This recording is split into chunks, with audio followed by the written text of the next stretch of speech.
Le terrorisme n'a pas de religion. Tout le monde le sait, ayyuhal akhyar. Et comment prétendre le contraire alors que si on va chez les chrétiens, on va chez les juifs, on va chez les musulmans, eh bien on retrouve toutes et tous cette même parole. Tu ne tueras point.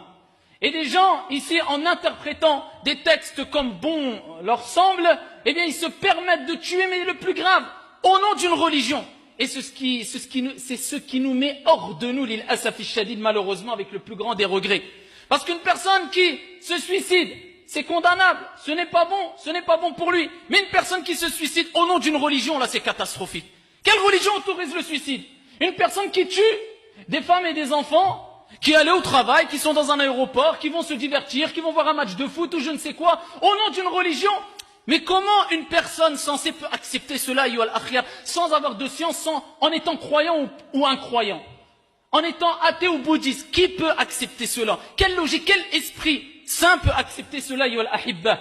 Et après, ces gens-là se revendiquent d'une quelconque religion. Wallahi wa rabbil Kaaba, par le Seigneur, par notre Seigneur, l'islam se désavoue complètement de ces actes-là et de ces gens-là. Cela n'a rien à voir avec l'islam, avec le christianisme, avec quelconque religion. Une personne censée, eh bien, sait qu'il ne doit pas faire du mal. Tu vas voir un musulman, un non-musulman, un juif, un chrétien, peu importe. Tu lui dis, est-ce que le mal est bien? Il te dira non. Est-ce que le bien est bien? Il te dira oui. Est-ce que tu es une personne qui va au travail, c'est bien? Il te dira non. Tu veux quoi comme preuve encore? On est obligé de parler avec des paroles très simples et simplistes parce qu'on ne cesse de rapporter des preuves du Coran et de la Sunna. Eh bien, il y a des gens qui, je pense que c'est mieux de leur parler avec des paroles simples.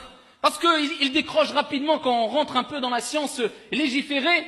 Et pour montrer que ceux qui essaient de gangréner cette jeunesse-là à travers des textes coraniques ou des récits prophétiques, eh bien, leur théorie tombe à l'eau. Eh bien, on emploie des paroles simples.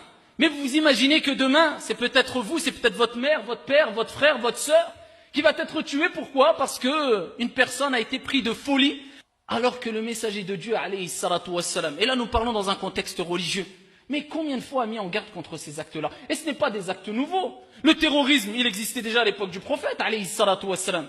Et avant la venue du prophète, après la venue du prophète, dans tous les siècles, dans les quatre coins du monde, ça a toujours existé, ça existera jusqu'à la fin des temps. Certains vont le faire au nom de l'islam, d'autres au nom d'une idéologie quelconque, d'autres au nom d'une patrie, d'autres au nom... Le terrorisme a toujours existé, il existera toujours.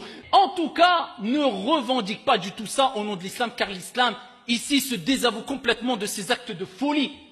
Et ça n'a rien à voir avec cette religion, alors que nous savons toutes et tous que Dieu a dit dans le Coran, « Wa ma arsalnaka illa rahmatan lil alamin » Elle est où cette miséricorde? Dieu ne dit pas dans le Coran, quand il parle du prophète, nous t'avons certes envoyé en tant que miséricorde pour l'humanité. Mais je ne comprends pas, on fait quoi de ces versets coraniques? C'est ça la miséricorde? C'est ça parler au nom du prophète qui a été envoyé en tant que miséricorde pour l'humanité?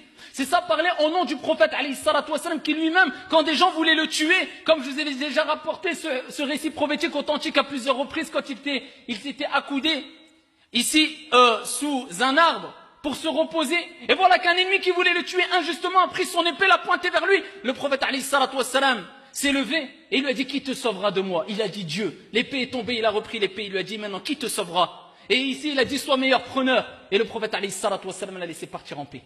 Et c'est au nom de Mohammed alayhi salatu wassalam que ces gens-là commettent ça. Mais on se désavoue, l'islam se désavoue.